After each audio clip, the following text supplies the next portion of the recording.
right, good morning everyone. Welcome to our October issue of Chaparral.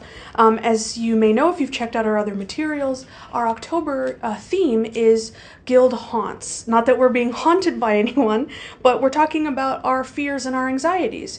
And today I'm joined by the wonderful and fabulous Frankie Strong. Hi Frankie. Good morning, Romy. Thank you. Hi, how are you? Doing great. How are you doing? Not too bad. So we just have a couple questions for you as related to this theme. So the first thing I want to ask you is, what do you think are the top 3 things that stop people from being more active in shared college governance?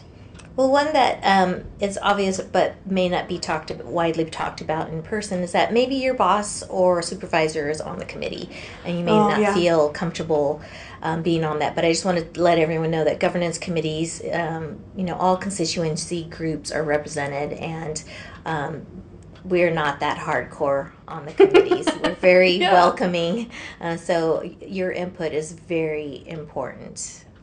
Yes, I would agree. I've just recently joined some committees myself, so yeah, it's really exciting. But what other ideas do you think there are? So another one is some people may be afraid that, gosh, I wouldn't know how to participate on a committee. And I say just jump right in, and maybe your first couple of meetings you would just observe. But preparation in being a new member is maybe talk to an already existing colleague that is on the committee. You can always review minutes and also familiarize yourself with what the committee is about. Yeah. Yes, I would agree. Again, I am in preparation for my first committee seats right now, and I did exactly that based on the feedback that you gave me. So, again, I cannot agree more with your advice. Okay. And then the last one would be, I guess it's not necessarily a fear, but it is also a reality, is that there's no time. And then you feel the pressure of, I really want to participate. And let's say you're not able to be a voting member, but all governance committees are open, so you can attend as a guest as you like. And then also the no time is, well, if you're an adjunct faculty, that's difficult to fit into your schedule. I get it. But even full-time faculty members or staff members have trouble making time. But let's say you could be a passive participant by always knowing what's happening in the governance realm, and that is by reviewing the governance update, which comes out monthly and is posted online. Yeah. Yeah, I mean, I think those are wonderful ways to address that anxiety or nervousness that people have, especially if they're new or adjunct and they don't know the campus very well. So yeah, I think those are really wonderful insights.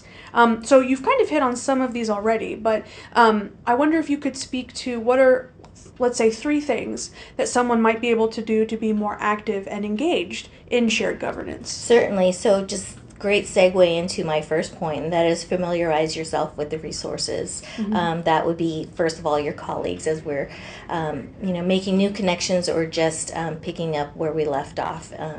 And also knowing where the governance webpage is. So on the glendale.edu, you can hit / type in governance, and that'll take you to the governance webpage.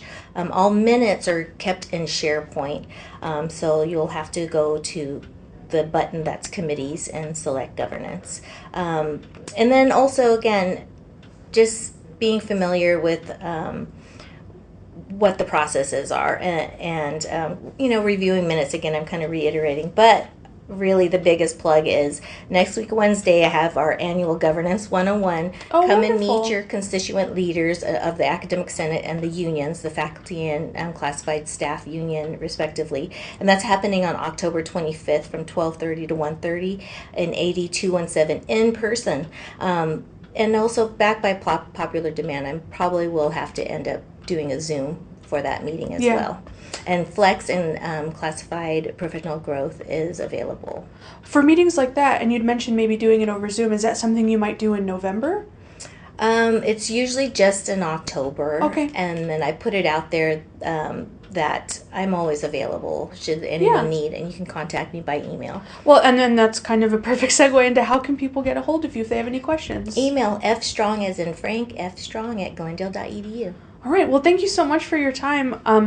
All right, listeners, I hope you have a wonderful day, and thank you so much for joining us. Again, this is Romy in conversation with Frankie, and happy Halloween.